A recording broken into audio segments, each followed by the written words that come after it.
Hi, it's Peg and Dezon. Sons of Anarchy.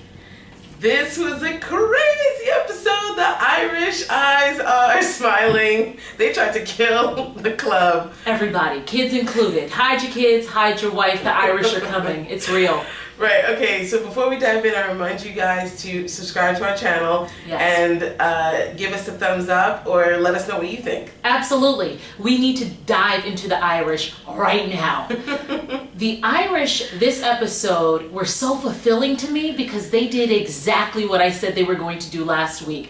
Remember, we were talking about August Marks taking over guns, and I said that's going to be a problem. On the strength of everything Negro in the Mason-Dixon line, the Irish are going to have a problem, and boy, was the problem real. I honestly thought that the Kings would have considered Jax's proposal, not the August Marks part of it. That would be clear. I mean, because Chips told him, yes, I could have told you that hatred would trump greed when it comes to these people any day of the week. But not only will we say no, but we're going to get so angry about it that it's going to be a serious problem, because it wasn't just a, no, we're not interested in August, give us other options. Well, that's what I was going to say, is I think that the Kings would have considered it, but who was sitting at the end of that table listening to the whole thing?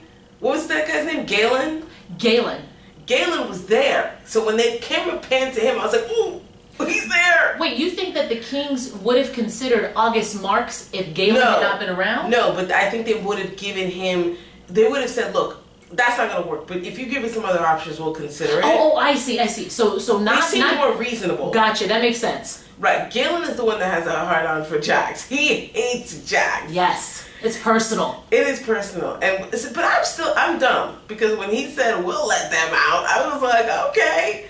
No, not at all. You could even just see it in his face. I mean, it's just diabolical. Yeah. And when Jax, we have to rewind just a quick minute, because don't forget, Jax and the crew opened the episode with the ride out. Remember now, we had to go, we had to ride out and go get the leftover Irish who had not hopped the plane. Right. And that was a situation in and of itself, because they ended up killing one of the Irishmen. Although their intent was not to kill anyone. The intent was to keep everyone alive. Well, Jax said, look, we can't afford a war. And I'm thinking, he doesn't have the men for a war. The ranks are so decimated at this point, they can't afford to lose any more sons. Did you hear when somebody said, I'll call Bobby? And he was like, nope. Yes. We may not have any men, but you leave Bobby outdoors. Right. I think that's foolish. He needs to shore up his crew. Yes. And what they should do is combine with Bobby and his crew. But I think the problem is that Jax is still thinking he can run this alone. Chips has told him numerous times, you cannot run this alone. Yes. But he is insistent to do it. And he knows that Bobby comes back. Bobby does not agree with a lot of his decisions. And he would have to listen and take that under advisement and probably do some of the things that he's being advised to do. That's right. Bobby is two steps where Chips is now. Right? I mean, Chips is in a place where you're making ridiculous decisions, you're suggesting things, you're putting lives in jeopardy, and you are deviating from club business. We have serious problems, and Chips is tired of it. You can tell. Right. And Bobby told him the same thing last season. Yes. I'm getting tired of this. Right. You're not letting me in enough. Right. And he didn't listen. So heavy is the head that wears the crown. He almost got himself killed, his kids killed. That situation when the Irish said, I'll call you at 8 o'clock, when that man was sitting in that chair in that corner, I was watching and I said, something is going to go down, and it's not a phone call about who's going to do guns. I felt it, because he was so practical, so reasonable, even-keeled. You know, make sure everybody's at the table. Make sure everybody is at the table. And when that situation I actually thought there was going to be an explosion and like some would die, some wouldn't. But when Jack saw the ink pen, the container of beer, he was like, who brought this pen here, so forth. That's when they knew what was going on. What I wondered was leaving the pen a mistake, or was it like we got you? You know, like, was it like a calling card? I thought the bomb was in the pen. No, it was in the keg. Oh, okay. So I wasn't sure if the pen was sort of like a calling card, like when. Wait, the bomb was in the keg, but people were drinking from the keg. Are you sure you can't explode a building of that size with a pen bomb? A pen bomb will kill one person. That was a massive explosion. That was in the keg. I don't know. I'm not up on my explosion game, so you very well could be right. I haven't blown anyone up lately, so maybe you might be the moral authority on that one. Can we talk about the other blow up of this episode? Clay and Gemma and the conjugal visit. That scene, actually, last week we were talking about scenes that make us turn our heads. Last week and the week before, it was outright violence and brutality. In this episode, that scene was so disgusting. It was the most putrid thing I'd seen on television in a while. Those filthy police officers unbuckling their dirty pants to watch two old geezers get it popping on a dirty bed. Well, that's what I was thinking. I was like, what kind of sick do you have to be to want to watch two septuagenarians at this point get it on? You're talking about, I want to see your boobs? Like, really? Her old boobs? Let's see the MILF's boobs. The MILF. Right, the MILFs. I was like, really? But then to sit there in such close quarters and masturbate during it, I just thought the entire thing was so disgusting. Well, I was really surprised that Gemma told Nero. That is really not her MO. Gemma's a secret keeper. And you could just see on his face, he was very disgusted as well. Here's what I was wondering.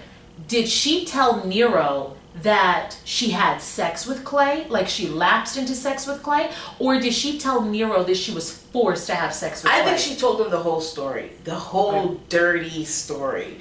I don't know. And that's why he was trying to be okay with it. But I think emotionally he still thinks you had sex with Clay. Right. The reason why I was wondering if she told him the whole story is because Nero is the kind of man who would ride out for his woman. And I can imagine him sitting in the driveway of those police officers sometime at night with a black cat daddy mask on, ready to shoot someone in the forehead. I think Nero like 30 years ago, Nero would do that. Because he's a septuagenarian now too. He's relaxed. He's older and wiser now, and he's not gonna make that mistake. He's just trying to process. But he doesn't have a lot of time to process because Rockman Dunbar comes for him. Oh, Rockman Dunbar and Oprah Winfrey are busy. First of all, it's about time that Oprah Winfrey shows up. She should have been asking Rockman Dunbar to help her. Why was she talking to that crazy Marshall? But the thing I loved about that scene was when she came around his desk and he gave her a look like, where are you going? She came around that desk in that Lane Bryant blouse and with that Ashley Stewart skirt on. And leaned over and tried to give him good wig sexy. And she was like, ooh, Rockman. And he was like, you're close enough. My wife may be dead, but it ain't that bad. I was really laughing my head off at that scene. Yeah, I noticed that too. But you know who else is also giving us shady looks? Rockman's partner. The camera spends a lot of time looking at Rockman's partner post-scene, and he looks like he is up to no good all the time. He always looks slightly pissed off. To me, it looks like he's up to no good. Like he's just a bad kid, and I have no idea if he actually has something going on or if this is just the character he's trying to build for himself. I don't know, and I don't know what's going to happen to Nero now. I was thinking that DNA lab must have lost the samples and had to take them all over again. Right. How long does it take for those results to come back from the lab? Oh, come on now. You've heard the stories. DNA lab backed up, people's stuff getting mixed up, folks in jail who not supposed to be in jail. God bless you if you need a DNA test and you don't go on Maury Povich for it. That's the only reliable DNA left in the country. So we have Tara. First of all, can I tell you that we went from these passionate kisses between Jax and Tara to he rolls up on her and gives her a kiss on the cheek. I was like, a kiss on the cheek like she's your sister. But a dry one. And he was holding that hooker's hand at the whorehouse. He and the hooker are still in it. Yes. I thought after Jax saw the old dirty cop with the old dirty Madam Whore, that he was going to be done talking to her, because remember, he rejected her phone call. Yes. But, you know, he seems like he's having a little bit of a square off with the old dirty cop, holding Madam Whore's hand, and then rolling up on Tara with dry chapstick kisses. I was like, no wonder Tara is trying to escape from you. Well, not to mention the fact that you almost blew up the kids. Not to mention that fact. If she just took that to the courts, they would completely remove Jax from all parental responsibility. But her and Wendy are still working their scam, whatever it is. Right. But Wendy was feeling guilty. Yes. Because Gemma, for once in her life, is being nice and gave her the baby pictures. Told her, I used to love you, and, you know, Wendy couldn't take it. No, she couldn't. She's having a bleeding heart over Gemma right now, because Gemma is... What did Gemma say? She said something about, I just want to keep the family together. Right. You know, and so Wendy is starting to sympathize. I mean, you got to give it to Gemma. She has some kind of magnetic charm that makes people fall for her. She really does. She really does. It's those old MILF boobs. I guess so. I mean, even the guard was like, I need to see those. Oh, God. Ugh. Okay. Disgusting. So next week, we're going to find out the aftermath. Obviously, the Irish are going to find out their plan failed. Yes. And everybody's going to be triply on guard now. Right. And their only choice is to kill the Irish, I can imagine, right? Like, somebody's got to die. Well, I'm wondering, do we have a trip to Ireland planned? That's what I'm wondering. I would imagine so. And they're about to spring Clay. So what's going to happen when Clay gets sprung? Oh, but before we go, I thought it was interesting that Clay asked Gemma to ask Jax, what do you want me to do? Yes. So Clay still has a little bit of loyalty left. Right. You know, we all thought that old dog was down, but... He's been showing loyalty for a while. I think it's very hard, to let go of something that's been part of your whole life. Right. Even if it means swallowing your pride. Right. So let's see what happens next week. Again, guys, subscribe to our channel. Let us know what you think in the comments. What do you think of those MILF boobs? Absolutely. And make sure to check out the other videos on our channel. Bye. Goodbye.